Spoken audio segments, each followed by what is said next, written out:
नमस्कार, हमारी खास पेशकश में आपका स्वागत है। आपके साथ मैं दीपेश बरगले। क्या शिवराज सरकार पूरा कर पाएगी अपना कार्यकाल? क्या कांग्रेस फिर लौटेगी सत्ता में? क्या होगा बीजेपी में सिंधिया का हाल? उपचुनाव के नतीजे लिखेंगे सूबे की तकदीर। चुनाव की तारीखों का ऐलान भले ना हुआ हो, लेकिन सियासत अभी से शुरू हो चुकी है। किसने कहां कितना दम दिखाया है, किसकी वजह से कौन बगावत के मूड में आ चुका है, चुनावी चकल्लस में हर दिन दिखाएंगे आपको। कहां है घमासान की तैयारी, कहां है किसकी दावेदारी, जनता का दिल जीतने की लड़ाई में कौन किस पर भारी। तो चलिए शुरू करते हैं हमारी एक खास पेशकश।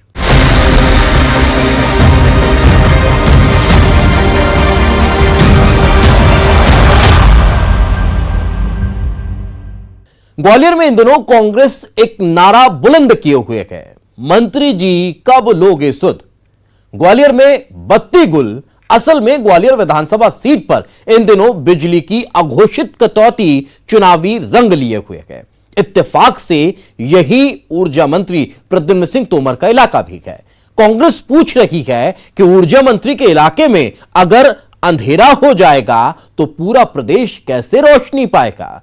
मंत्री जी ने भी बत्ती गुल वाले इलाकों की सूची मांगकर कांग्रेस को करंट से झटका दिया है और कहा है कि किन इलाकों में बिजली गायब है, जरा सूची लेकर आए। शिवराज सिंह मुर्दाबाद, मुर्दाबाद, मुर्दाबाद। शिवराज सिंह मुर्दाबाद, मुर्दाबाद, मुर्दाबाद। बढ़े हुए बिजली के बिल वापस लो, वापस लो, वापस लो। बढ़े हुए बिजली के बिल वापस लो। तस्वीरें हरदा की हैं। हरदा जिले में उपचुनाव नहीं होने, लेकिन कांग्रेस जहां बढ़े हुए बिजली के बिलों को मुद्दा बनाए हुए सड़क पर है। बीजेपी सरकार को बिजली का करंट कांग्रेस केवल हरदा में नहीं दे रही। ऊर्जा मंत्री प्रद्युम्न सिंह के इलाके में तो उपचुनाव में इसे मुद्दा बनाने की तैयारी है। ग्वालियर सीट पर बिजली के तारों वाला करंट कांग्रेसियों में दौड़ रहा है। उसकी वजह है ग्वालियर विधानसभा क्षेत्र में हर दिन हो रही 4 से 6 घंटे की बिजली कटौती। देखिए, जो बिजली कटौती मध्य प्रदेश में हो रही है और उसके साथ जो भारी भरकम बिल दिए जा रहे हैं उपभोक्ताओं को, उससे लगता है कि शिवराज सिंह जी का एक ही नारा है कि कोरोना में बिल भरो ना। दूसरा देखने वाली बात है कि ऊर्जा मंत्री हमारे ही क्षेत्र से आते हैं, ग्वालियर विधानसभा से आते हैं। दीपक तले अंधेरा, वो प्रदेश की क्या रखवाली करेंगे, प्रदेश को क्या सेवाएं देंगे, जो व्यक्ति स्वयं की विधानसभा में, स्वयं के संभाग में बिजली प्रदान नहीं कर पा रहा। इलाका मंत्री प्रद्युम्न सिंह तोमर का है, जो प्रदेश सरकार में ऊर्जा मंत्री की जिम्मेदारी संभाले हुए हैं। यहाँ आम लोग भी मंत्री जी से सीधे गुहार लगा रहे हैं कि मंत्री जी बिजली के ये झटके अब बर्दाश्त नहीं होते। आज दिन लाइट की कटौती, और अब तो बरसाती मौसम है, और अब ये मान लो अब तो समस्या हद से ज़्यादा हो गई है। अपने मंत्री प्रद्युम्न सिंह जी से, ऊर्जा मंत्री, जो मैं कहना चाहता हूँ कि जनता ऐसे ही मतलब परेशान होती रहेगी। यहाँ पे सर मैं बाबा कपूरी दरगाह पर रहता हूँ। यहाँ पे क्या है कि लाइट आती जाती रहती है। अब कुछ दिन से ऐसी आ रही है कि सर ज़्यादा नहीं तो करीबन 4-4, 5-5 घंटे चली जाती है। रात में खाना भी नहीं खा पाते हैं। इस बिजली कटौती ने कांग्रेस को उपचुनाव के पहले नया करंट दे दिया है। कांग्रेस उपचुनाव में ग्वालियर सीट पर ऊर्जा मंत्री को घेरने इसे जोर शोर से मुद्दा बना रही है। पार्टी ने बाकायदा घोषित बिजली कटौती का कच्चा चिट्ठा तैयार किया है। ग्वालियर के साथ पूरे प्रदेश में मेंटेनेंस के नाम पर हो रही बिजली कटौती पर शिवराज सरकार को घेरते हुए कांग्रेस आरोप लगा रही है कि बिजली कटौती क्या किसी खास मकसद से की जा रही है। इससे ज्यादा देखने वाली बात यह है कि मुझे लगता है कहीं ना कहीं भाजपा सरकार की साठगांठ है इन्वर्टर और जनरेटर कंपनी के साथ, और वो कटौती को इसीलिए बढ़ावा दे रहे हैं। फिर ऊर्जा मंत्री के इलाके में बत्ती गुल हो जाना कांग्रेस के लिए बड़ा चुनावी मुद्दा है। पार्टी का आरोप है कि जब उनके अपने इलाके में अंधेरा है तो प्रदेश कैसे रोशन कर पाएंगे मंत्री जी। देखने वाली बात है कि ऊर्जा मंत्री हमारे ही क्षेत्र से आते हैं, ग्वालियर विधानसभा से आते हैं। दीपक तले अंधेरा, वो प्रदेश की क्या रखवाली करेंगे, प्रदेश को क्या सेवाएं देंगे, जो व्यक्ति स्वयं की विधानसभा में, स्वयं के संभाग में बिजली प्रदान नहीं कर पा रहा। कैबिनेट मंत्री प्रद्युम्न सिंह तोमर पलटवार करते हुए कहते हैं कि अगर बत्ती गुल हो रही है तो कांग्रेस पूरी सूची बताए। बाकी कांग्रेस के 15 महीने के कुशासन में बिजली के तार तो उलझ गए हैं, उन्हें सुलझाने में, लाइन सुधारने में टाइम तो लगेगा। जरा वो स्थान तो बताएं कटौती के। चिल्लाने से काम थोड़ी चलता है। बाकायदा उन्होंने एक दस्तावेज दिया है। दस्तावेज रिकॉर्ड लाए, मैं तो बहस करने के लिए तैयार हूँ खुली टेबल पे। उनके शासन, उनके कुशासन में जो कटौती हो रही थी, आज देखिए उसमें अंतर है कि नहीं, इस पे बात करिए। उनके 15 महीने के कुशासन में मेंटेनेंस के नाम पर और इन सब में जो अव्यवस्थाएं फैली, उनको ठीक करने के लिए भी समय चाहिए थोड़ा दोस्त। तो फिलहाल बिजली के झटके हैं जिन्हें कांग्रेस पकड़ रही है और जनता के बीच तक सियासी करंट देकर पहुंचा भी रही है। ग्वालियर विधानसभा सीट पर यह कटौती क्या वाकई मंत्री प्रद्युम्न सिंह तोमर की बत्ती गुल कर जाएगी? ऊर्जा मंत्री क्या कर पाएंगे संभाल? जनता की समस्याओं के लिए चप्पल छोड़े बैठे मंत्री जी खुद ऊर्जा विभाग की जिम्मेदारी संभाले हैं, तब किसका है इंतजार? कांच मील, 4 शहर का नाका, किला गेट, विनय नगर, बिरला नगर, ये वो इलाके हैं जहां बिजली कटौती लोगों की मुसीबत बनी हुई है। वैसे मंत्री जी ये जानते हैं कि ये बिजली कटौती उपचुनाव में बड़ा झटका दे सकती है। ग्वालियर में सुशील कौशिक के साथ bureau report, news 18, Madhya Pradesh, Chhattisgarh. Scindia राजवंश के इर्द गिर्द ही मध्य प्रदेश की सियासत घूमती आई है। उपचुनाव में तो पूरी की पूरी 16 सीटें इसी बेल्ट की है। कहा तो यह भी जा रहा है कि ग्वालियर चंबल का रण जिसने जीत लिया, समझो सत्ता की चाबी उसी सियासी दल के हाथ में लग गई। लेकिन सियासत की दूसरी तस्वीर देखिए, जहां मिशन मालवा पर निकले महाराज सिंधिया ने महाकाल की आखिरी सवारी से ही मिशन मालवा की शुरुआत की। ग्वालियर चंबल में भी जरूरी है, आखिर सिंधिया के लिए मालवा क्यों मजबूरी बना हुआ है, देखिए इस रिपोर्ट में।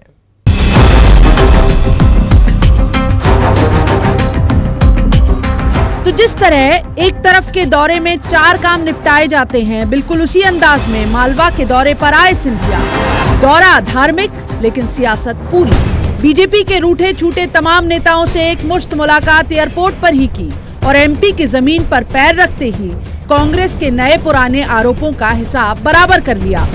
मालवा के दौरे पर आए सिंधिया ने उपचुनाव के लिहाज से उनकी आस्था में कांग्रेस छोड़ देने वालों के लिए भी जमीन बनाई और रमेश मेंदोला समेत उन नाराज नेताओं को भी साधा जो सिंधिया समर्थकों से छिटके हुए हैं। कांग्रेस छटपटा रही है क्योंकि उनकी कुर्सी चली गई है, और खास करके कांग्रेस के नेता वे चाहते हैं कैसे भी हो केवल कुर्सी एक बार मिल जाए। हम लोगों को कुर्सी की फिक्र नहीं है, जैसे हमने करके दिखाया है। 6 कैबिनेट मंत्री थे, जो कैबिनेट मंत्री बने 15 साल बाद कांग्रेस की सरकार आई। एक क्षण नहीं लिया उन्होंने सत्य का रास्ता पकड़ने के लिए। और मैंने कई बार कहा है कि सत्य परेशान हो सकता है लेकिन सत्य पराजित नहीं। सिंधिया जानते हैं कि बीजेपी की पूंजी और ताकत उसका जमीनी कार्यकर्ता है। उपचुनाव इसी ताकत से जीता जाएगा, लिहाजा उज्जैन में कार्यकर्ताओं के हर सम्मान का उसी मान से जवाब दिया। हृदय से जो अभूतपूर्व स्वागत आप लोगों ने किया है। उज्जैन वैसे भी मेरे लिए मेरी गृह नगरी है। आप सब लोगों के साथ एक पारिवारिक रिश्ता पहले भी था और वो सुदृढ़ और मजबूत आज वो रिश्ता बन चुका है। मैं आप सब लोगों को अपने तहे दिल से धन्यवाद अर्पित करना चाहता हूं। अनिल जी का भी संबंध बहुत पुराना सिंधिया परिवार के साथ रहा है और ये विश्वास आप लोगों को दिलाता हूं कि आप लोगों के साथ मिलकर मैंने अपने आप को भाजपा के एक एक कार्यकर्ता के हाथों में सुपुर्द कर दिया है और आपका मान सम्मान और इस भाजपा का झंडा बुलंद करने के लिए, जी जान लगाने के लिए मैं आपके साथ तैयार हूं। कांग्रेस ने सवाल उठाया अतिथि विद्वानों का, जिनके लिए सिंधिया सड़क पर आए थे। कहा सिंधिया को तो सत्ता मिल गई, अतिथि विद्वानों को क्या मिला?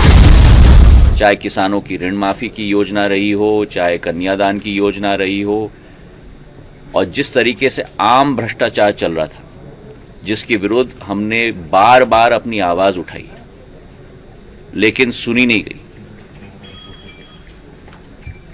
हमें पूरा विश्वास है कि जनता हमारे साथ खड़ी है और जो लोग आजकल पिछले 3-4 महीनों से बहुत सारे मीडिया में फिल्म निकाल रहे हैं और ये सब निकाल रहे हैं, उनको सबसे कड़ी जवाब मिलने वाली है। अभी सरकार बीजेपी की बताएं, सिर्फ आरोप लगाना, इतना लोकतंत्र की हत्या करके अपने व्यक्तित्व में गिरावट लाए, अब अपने वक्तव्यों से गिरावट ला रहे हैं। थोड़ा विचार करके ज्योतिरादित्य सिंधिया जी को बोलना चाहिए।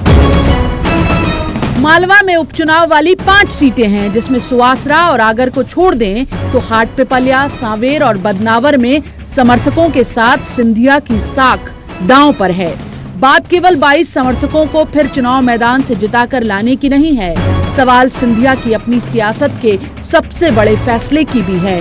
सत्ता पलट की कहानी के बाद अब जनता की अदालत में होनी है सुनवाई। इंदौर में अरुण त्रिवेदी, उज्जैन में आनंद निगम और भोपाल में अनुराग श्रीवास्तव के साथ bureau report, news 18 Madhya Pradesh, Chhattisgarh. चुनावी चकल्लस में अभी सियासत के कई दांव देखे जाने वाले बाकी हैं। करिए थोड़ा सा इंतजार, हम हाजिर होते हैं छोटे से ब्रेक के बाद।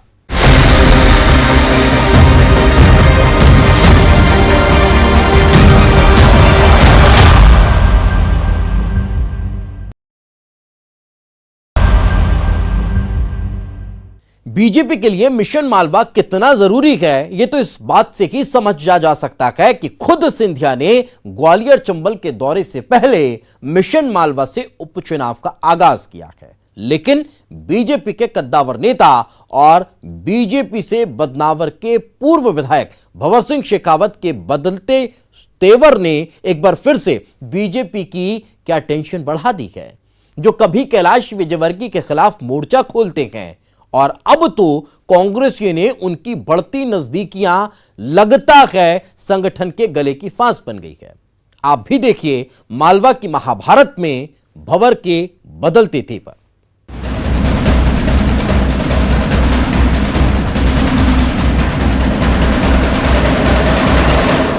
मुलाकात हुई, क्या बात हुई। इस मुलाकात ने क्या मालवा की महाभारत में आग में घी का काम कर दिया।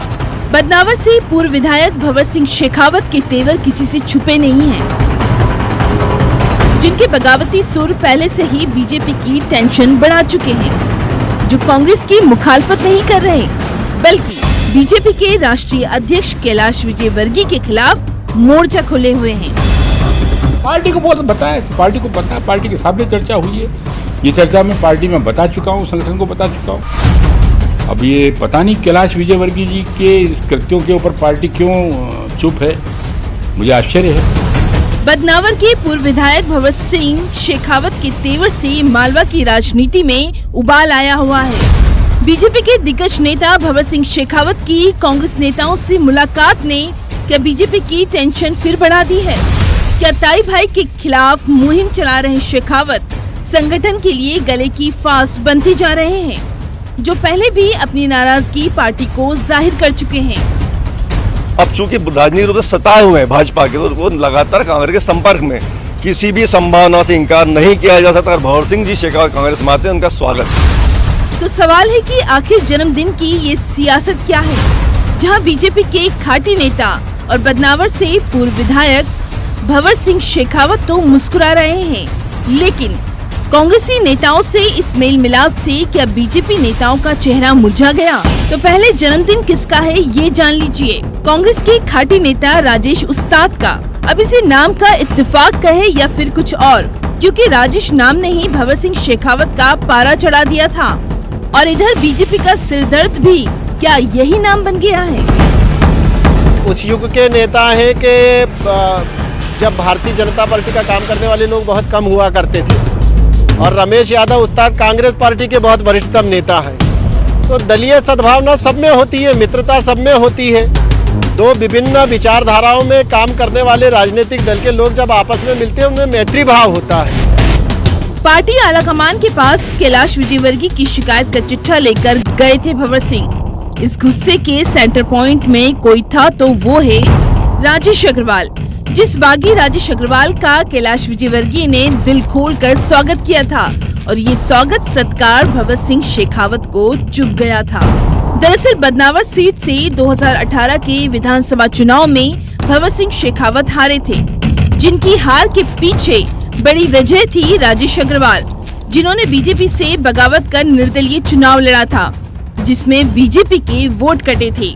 कैलाश विजयवर्गीय का राजेश अग्रवाल की तारीफों की पुल बांधना, ये सत्कार भगत सिंह शेखावत को चुभ गया था। स्पष्ट रूप से सार्वजनिक तौर पर स्वीकार किया है कि वो भाजपा कितने सताए हुए हैं। एक योजना के तहत गुटी राजनीति के तहत उठाकर यहाँ से बदनावर पहुंचा दिया गया था, क्योंकि इंदौर शहर में ताई और भाई अपना राजनीतिक वर्चस्व खराब नहीं करना चाहते थे। उन्होंने स्पष्ट रूप से कहा है, और बदनावर में भी उन्हें एक योजना के तहत राजेश अग्रवाल को चुनाव करके कैलाश विजयवर्गीय ने हराया। ये भगत सिंह शेखावत की जबानी। सवाल है कि क्या ये टीस अभी तक बाकी है? भगत सिंह शेखावत ने तो कैलाश विजयवर्गीय पर आरोपों की झड़ी लगा दी थी, जो ये कहने से भी नहीं हिचके थे कि कैलाश विजयवर्गीय ज्योतिरादित्य सिंधिया को हराने के लिए प्लान बना रहे हैं, जो एमपी सीए में ज्योतिरादित्य सिंधिया से अपनी हार का बदला लेना चाह रहे हैं। इनको बदला लेना है ज्योतिरादित्य सिंधिया से श्री कैलाश विजयवर्गीय, क्योंकि वो एमपीसी के चुनाव में 3 बार उनसे हार गए।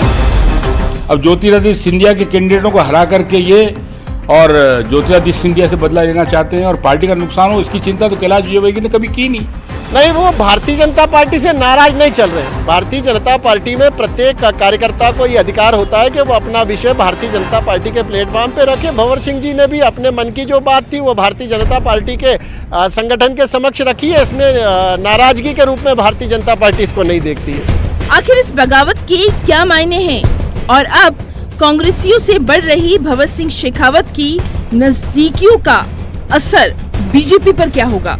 आखिर ये रिश्ता क्या कहलाता है? इंदौर से अरुण त्रिवेदी के साथ bureau report, news 18 Madhya Pradesh Chhattisgarh.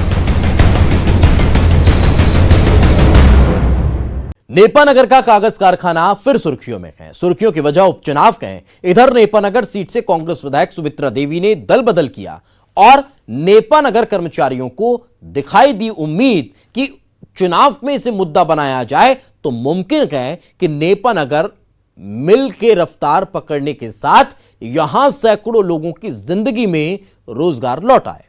बाकी ये तय मानिए कि उपचुनाव में नेपानगर की मिल का मुद्दा सबसे बड़ा है।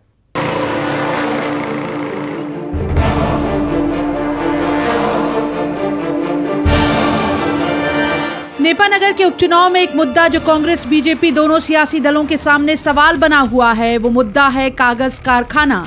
एशिया का सबसे बड़ा अखबारी कागज का कारखाना जो अपने सबसे बुरे दिनों से गुजर रहा है। नेपानगर लिमिटेड को दोबारा शुरू करने की जो उम्मीद जगी, लेकिन इस मिल को रिवाइव करने की प्रक्रिया बेहद धीमी है।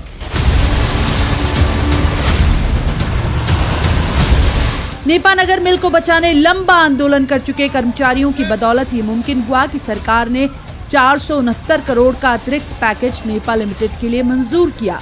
कर्मचारियों की आस है कि दिसंबर तक अगर कारखाने में कागज का उत्पादन शुरू हो गया तो इस मिल से फिर एक बार सैकड़ों लोगों को रोजगार मिलना शुरू हो जाएगा। तो पैकेज मिला हमको 469 करोड़ का अभी लेटेस्ट 2018 में, अक्टूबर 2018 में। तो उसमें से हमारे को 469 करोड़ में से मशीन का काम करना है, DIP का काम करना है, ET प्लांट का काम करना है, पावर हाउस का काम करना है, DM प्लांट का काम करना है। तो लगभग सभी कार्य अपने अपने प्रगति पर है और गवर्नमेंट की तरफ से हमें अक्टूबर तक की डेडलाइन दी गई है कि काम कंप्लीट करके एक मशीन अक्टूबर तक हमको चलाना है। परंतु हो सकता है 1-2 महीने लेट हो जाए, तो लगभग फिर भी दिसंबर तक कंप्लीट होने की संभावना है। नरेंद्र मोदी जी, हमारे माननीय क्षेत्रीय सांसद श्री नंद कुमार जी चौहान जी, राजेश चौहान जी, हमारा संघ श्रमिक संघ, इनका पूरा योगदान है और इन्हीं की उस वजह से आज नेपा मिल फिर से चालू हो गया। पुराने जो समय था अपना वापस आने की संभावना है पूरी। लेकिन कर्मचारियों की इस उम्मीद पर अब संशय के बादल आते हैं तो सियासत की गुंजाइश भी बन जाती है। कांग्रेस उपचुनाव में नेपानगर को फिर मुद्दा बना रही है और सवाल उठा रही है कि नेपा लिमिटेड के नवीनीकरण की धीमी रफ्तार के लिए कौन है जिम्मेदार। कांग्रेस का कहना है कि वो इस मुद्दे को जनता की अदालत में लेकर जाएगी और उन्हें बताएगी अगर कांग्रेस का उम्मीदवार इस सीट से जीतता है तो नेपा लिमिटेड के काम में रफ्तार आएगी, रोजगार के अवसर बढ़ेंगे, स्थानीय को प्राथमिकता दी जाएगी। जनता के बीच में जाएंगे इस चीज को लेकर कि आप अगर यहाँ से कांग्रेस को जितवाते हैं कांग्रेस की मध्य प्रदेश में सरकार बनती है तो मध्य प्रदेश की सरकार केंद्र सरकार पर दबाव डालेगी कि नेपा मिल को फिर से सुचारू रूप से चालू किया जाए। दूसरी चीज़, जो लोग हमारे बेरोजगार हैं, नेपा के जो मूल लोग हैं जिन्हें आज नौकरियां मिल जानी चाहिए थी नेपा मिल में, उन्हें नौकरियां नहीं मिल पा रही है, हम उनके लिए रोजगार के नए अवसर प्रदान करेंगे। बीजेपी का कहना है कि नेपा मिल का कायाकल्प पीएम नरेंद्र मोदी की बदौलत मुमकिन हो पाया। नेपा लिमिटेड के नवीनीकरण का कार्य युद्ध स्तर पर कराया जा रहा है। जल्द ही यहां उत्पादन शुरू कराया जाएगा ताकि सैकड़ों बेरोजगारों को रोजगार मिल सके। मेरी पार्टी के वरिष्ठ और अभी वर्तमान में सांसद नंद कुमार सिंह चौहान इससे ध्यान देंगे और केंद्र सरकार से निर्देश दिलाकर इसको शीघ्र पूरा करे ऐसा प्रयास करेंगे। तो तय मानिए कि नेपानगर सीट का रास्ता नेपानगर मिल से होकर ही जाता है। जो नेपानगर मिल को रफ्तार देने का भरोसा दिलाएगा उसे ही सौंपेगी जनता कमान। बाकी उपचुनाव तक नेपानगर की ये मिल सियासत की सुर्खियों में बनी रहेगी। बुरहानपुर से शारिक अख्तर के साथ bureau report, news 18 Madhya Pradesh Chhattisgarh. इसी के साथ हमारी इस खास पेशकश में फिलहाल इतना ही। दीजिए इजाजत, नमस्कार।